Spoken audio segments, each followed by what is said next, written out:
En esta oportunidad vamos a realizar un ejercicio práctico de una liquidación laboral, en la cual vamos a analizar varios aspectos que incluyen o que hacen parte de este derecho que tienen los trabajadores al momento de finalizar su relación laboral, y lo vamos a hacer a partir de un caso práctico.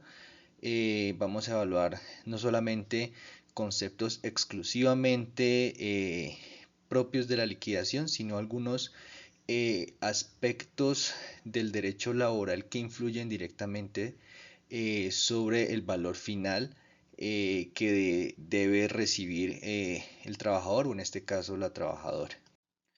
Bien, este es el caso que vamos a desarrollar, el caso de María, que fue vinculada a una empresa desde el 9 de marzo de 2020 a través de un contrato de prestación de servicios para desempeñarse en un cargo de coordinadora de ventas, con una contraprestación inicial de 2.200.000 y que fue renovado en tres oportunidades, y en la última renovación el valor de la contraprestación asciende a un nuevo valor de 3.350.000, haciendo la claridad que antes de ese aumento del salario su valor se mantenía. Esto es un dato muy importante para el momento de la liquidación.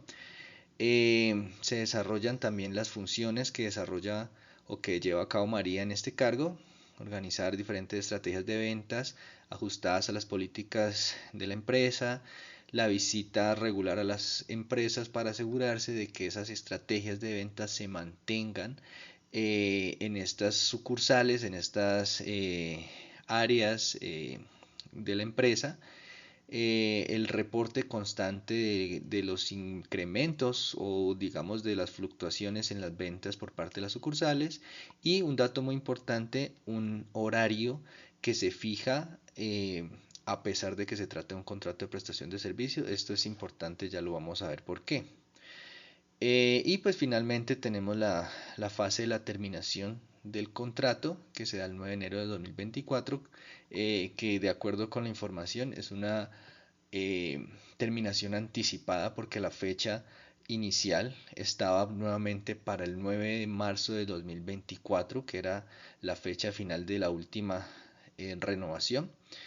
Y pues como se trata de un contrato de prestación de servicios, pues nunca se dio ningún tipo de prestación laboral, porque al tratarse pues de un contrato de carácter civil, recordemos que no, estos contratos no dan paso, no dan lugar a derechos contemplados en la ley laboral, como son por ejemplo primas, cesantías, vacaciones, etcétera, sino que solamente aplica para ellos, para este tipo de contratos, el pago de honorarios. Bien, ¿qué debemos tener en cuenta en este caso para aplicar todo este proceso de la liquidación laboral? En el caso se dice que se trata de un contrato de prestación de servicios, pero entonces lo primero que nosotros debemos analizar en este tipo de casos es si se trata de una aplicación de la figura conocida como el contrato realidad, que en virtud del artículo 23 del Código Sustantivo, numeral segundo, y pues también a partir de la aplicación del principio de primacía de la realidad sobre las formas del artículo 53 constitucional, aunque se trate de un contrato cuya denominación, perdón, no sea inicialmente laboral, pero se dan los tres elementos del contrato de trabajo del artículo 23. Esto es la prestación personal del servicio, la subordinación y por supuesto el pago de un salario.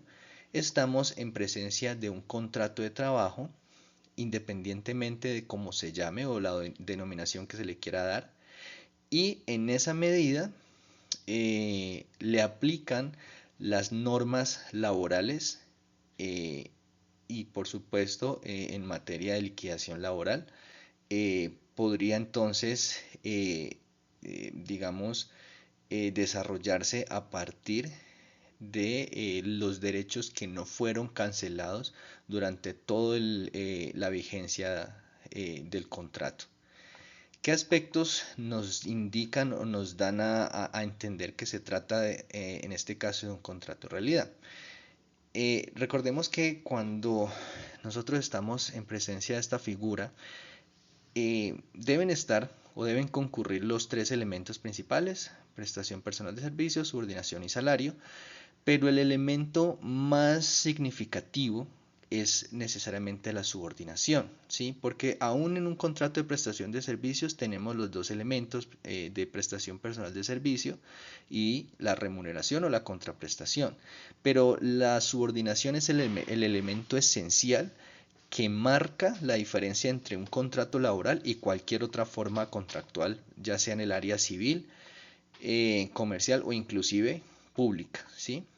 Entonces, para el caso, estos aspectos eh, que ustedes ven en la presentación son como los aspectos principales que nos dan indicios de que aquí, en este caso, tenemos una verdadera subordinación y por lo tanto un contrato de trabajo escondido bajo una modalidad civil que es la de prestación de servicios. Entonces, el primero es muy claro, es la existencia de un horario. eh, la existencia de un horario generalmente marca una subordinación, en tanto que la persona se ve compelida, se ve obligada a estar desarrollando estas funciones de la empresa en estos horarios preestablecidos, ¿sí? Muy diferente a lo que sucede realmente con un contrato de prestación de servicio, donde el contratista generalmente tiene un espacio más flexible de tiempo para realizar sus funciones. Bien, aquí en las prestaciones de servicios reales no hay como tal esa imposición de un horario, sino que el objeto contractual se realiza de manera flexible y en los tiempos del contratista, para que lo entendamos mejor.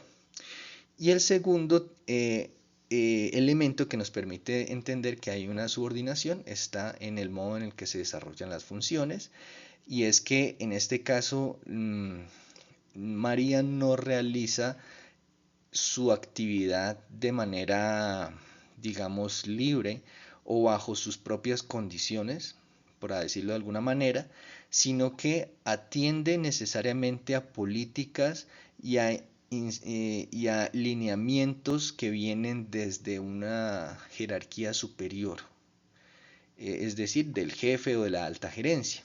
¿Sí me hago entender?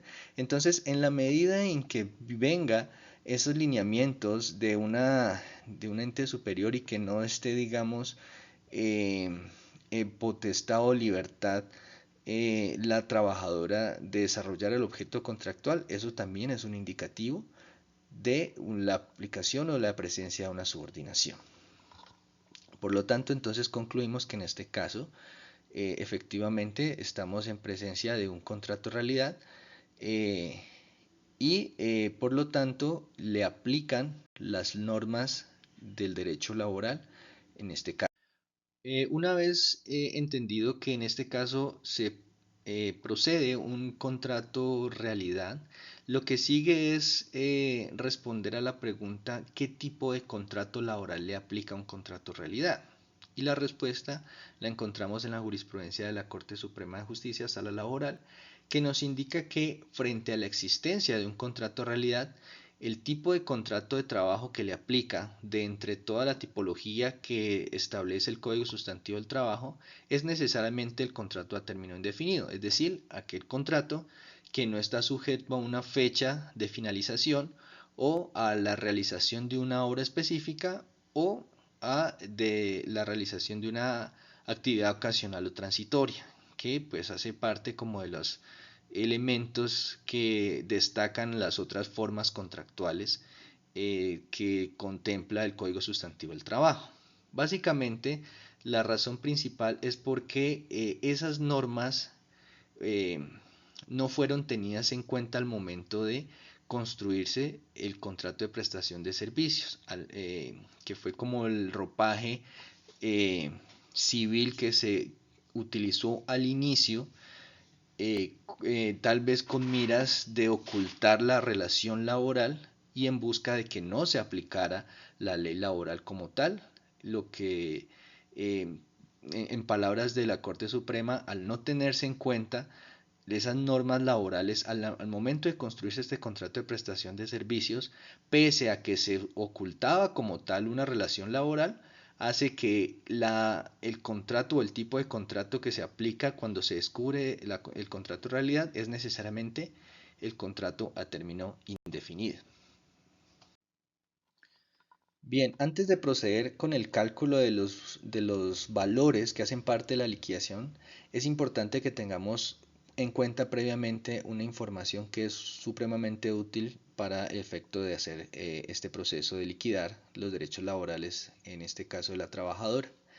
El primer dato es cuáles fueron los salarios devengados durante el tiempo de servicio.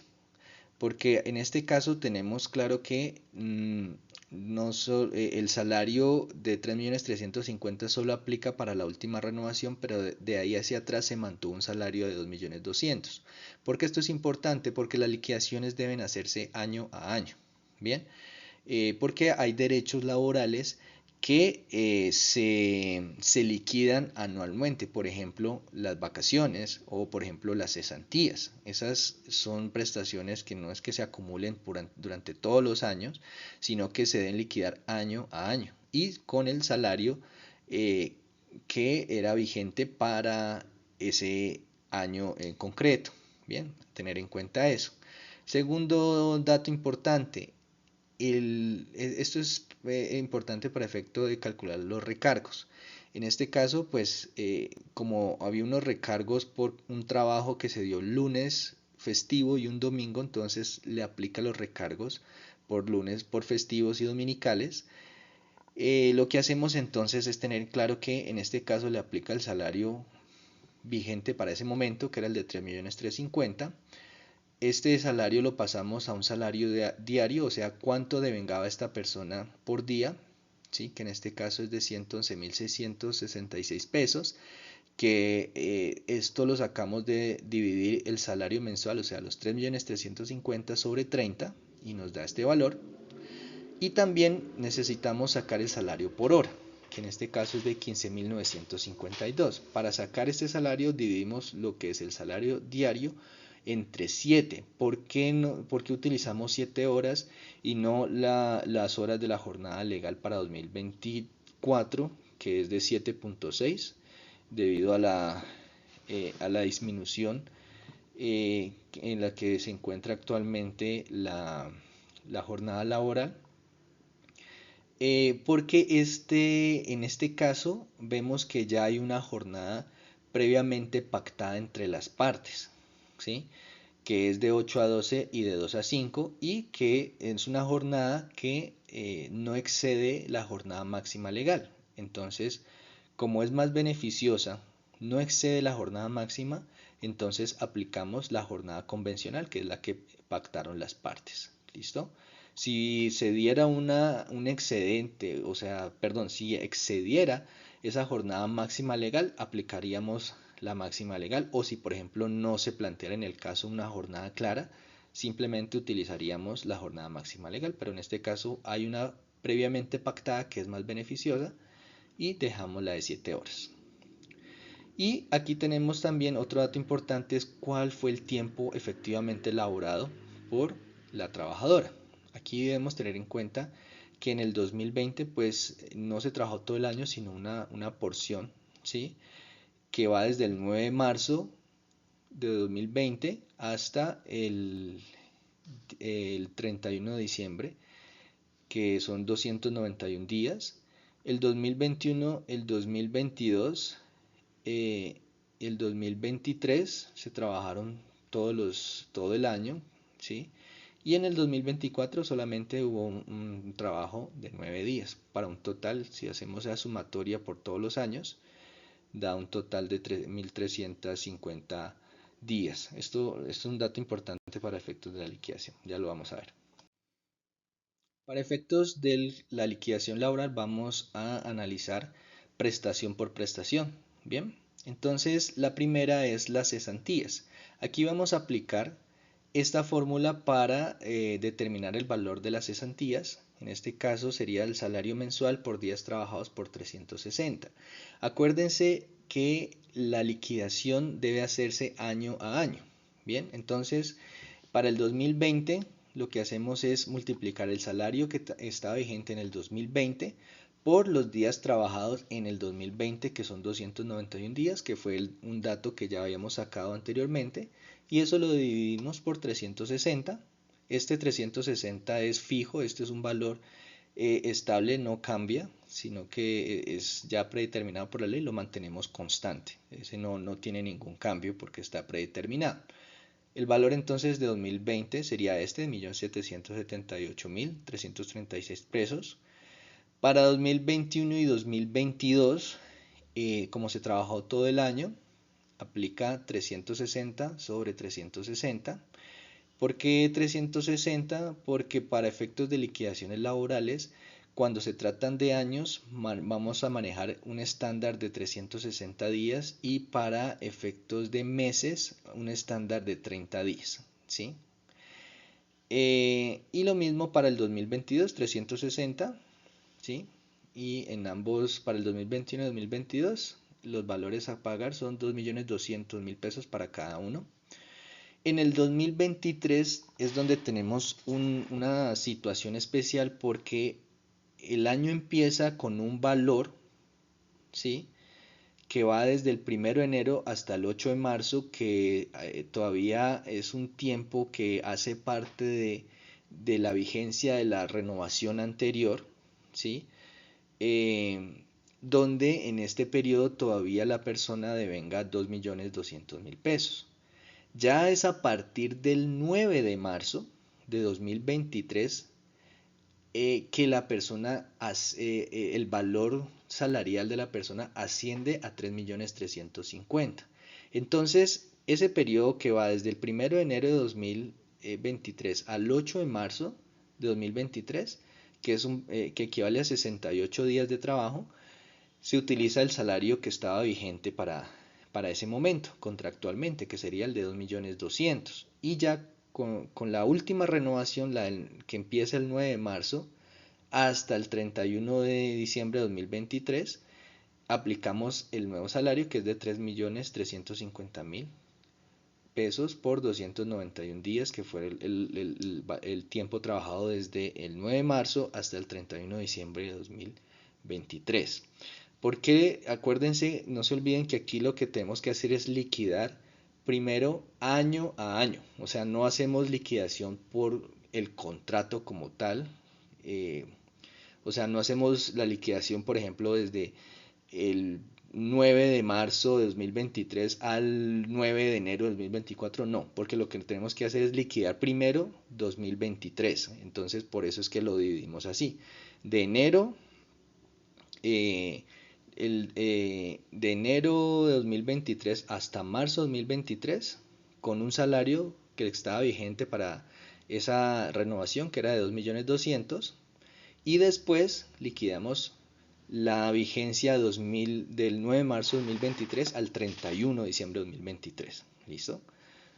Que tenemos estos valores que tenemos aquí, 415.555 hasta el 8 de marzo y 2.707.916 hasta, hasta diciembre de 2023. Y ya la última parte es liquidar 2024, aplicando el salario vigente para ese momento por esos 9 días que trabajó, y esto nos arroja 83.750. Lo que hacemos después es sumar todos estos valores que nos dieron para tener un valor definitivo que es de 9.385.554 pesos. La prestación que sigue para la liquidación es el interés a las cesantías, y para eso vamos a aplicar esta fórmula de cesantías por días trabajados por 0,12 sobre 360. A tener en cuenta en esta fórmula, este valor de las cesantías es el valor que identificamos en la diapositiva anterior cuando estábamos calculando las cesantías como tal, ¿sí? O sea, para calcular el interés a las cesantías, primero necesitamos saber el valor de las cesantías, ¿sí? O sea, son dos prestaciones distintas. El interés a las cesantías es distinto a las cesantías.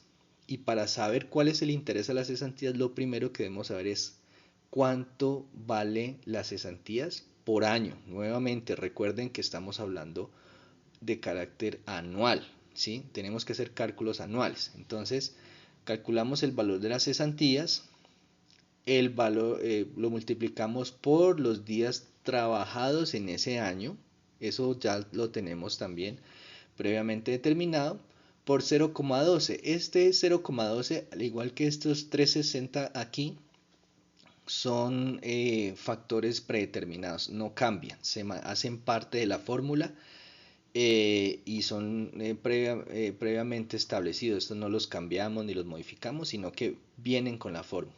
¿Listo?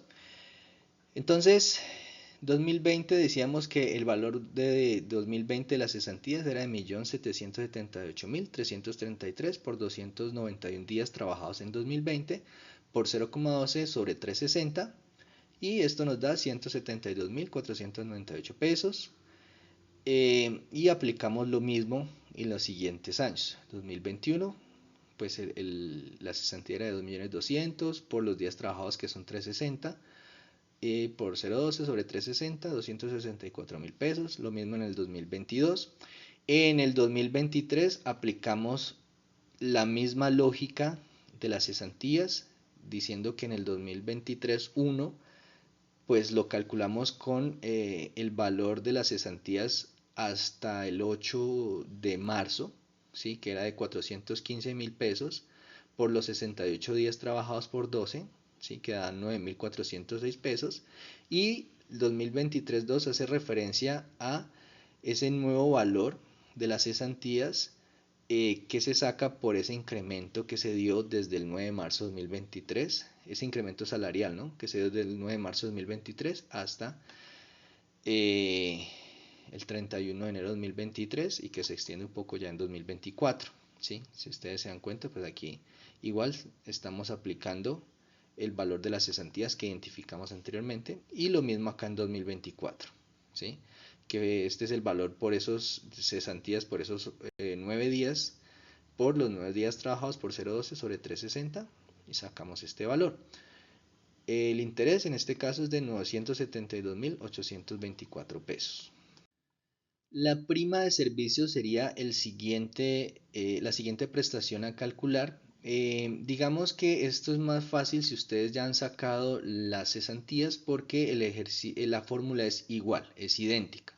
Salario mensual por días trabajados sobre 360, lo que implica que el valor y la forma en que liquidamos la prestación es idéntica a las cesantías y el valor es igual, 9.385.554 pesos.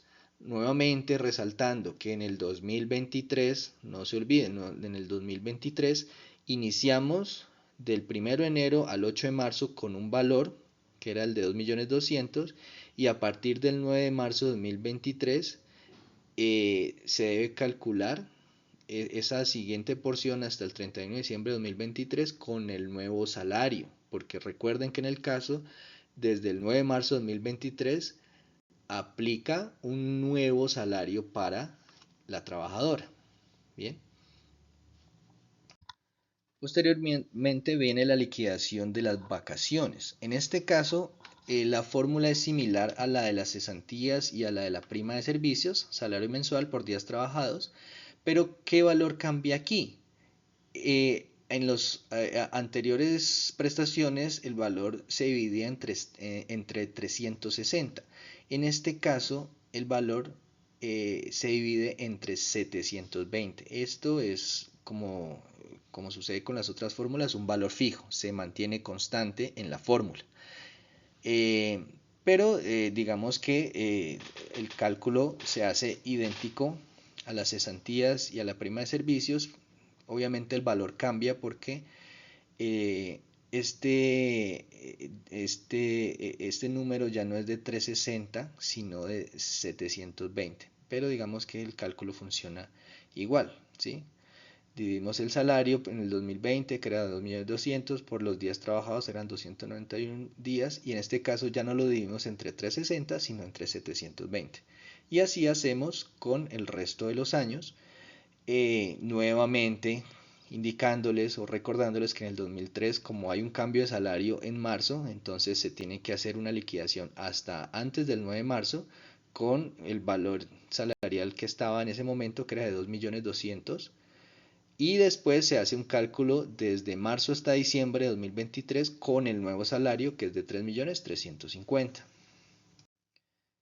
Eh, También dentro de la liquidación laboral debe incluirse todo lo que tiene que ver con recargos y horas extra. En este caso vamos a hablar específicamente de recargos porque hubo un trabajo que se dio día domingo y día festivo, ¿sí? ¿Qué hacemos aquí? Calcular el valor de una hora, que fue el dato que sacamos antes de iniciar toda la liquidación laboral.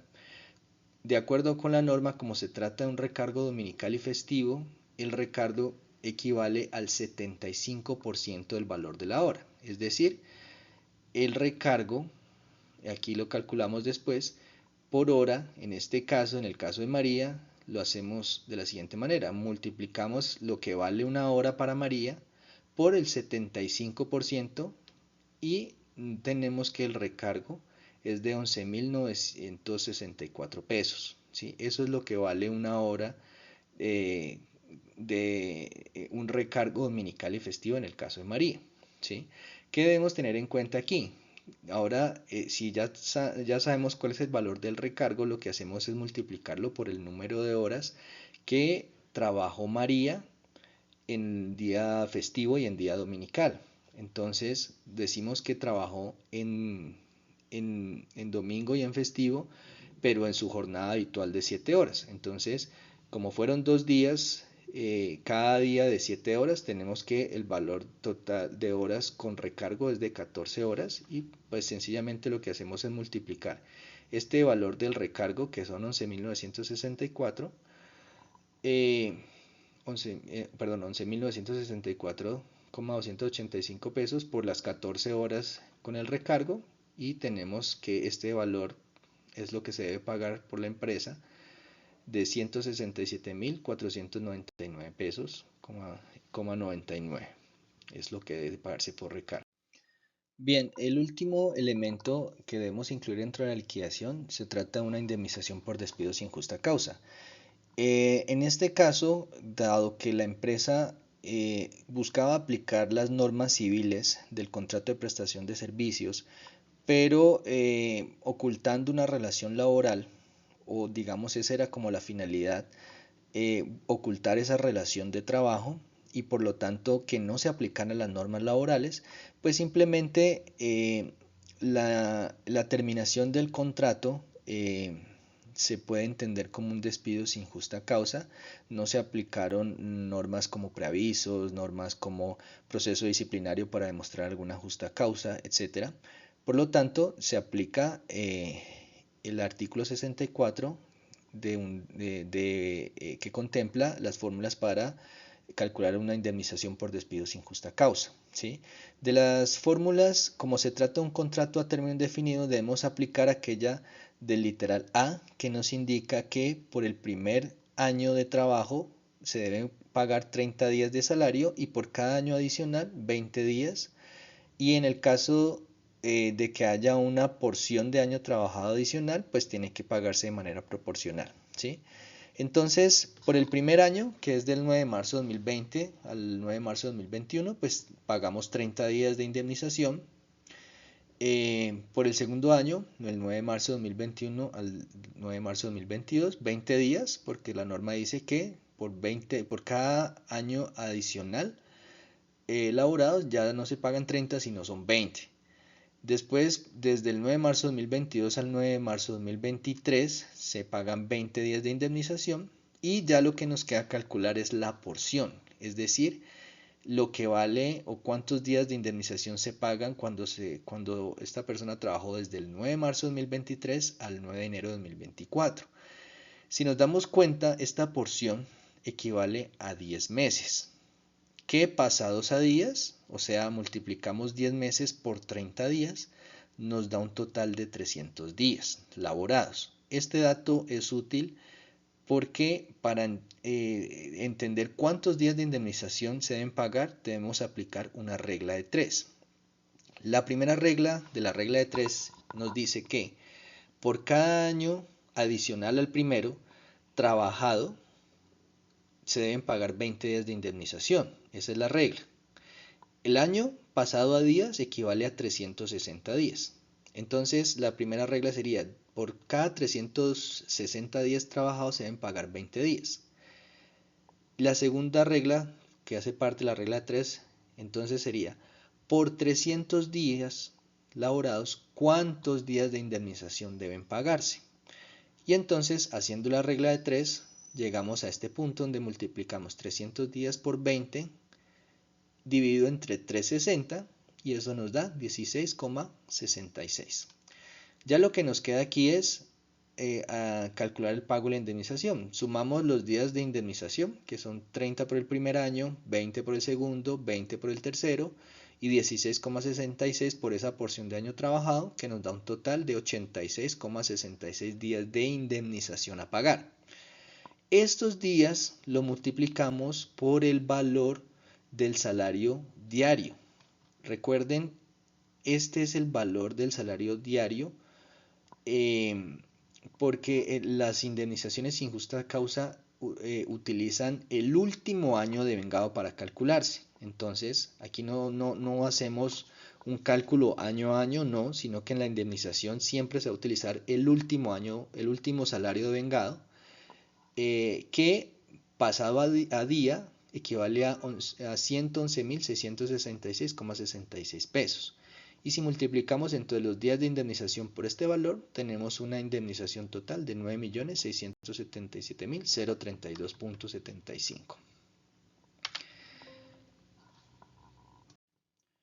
Y bueno, para finalizar, entonces hacemos una suma de todos los valores liquidados, cesantías, interés a las cesantías, prima de servicios, vacaciones, recargos, el valor de la indemnización, para un total de 34.113.742,51 pesos, que es lo que se le debe reconocer a la trabajadora por concepto de liquidación laboral.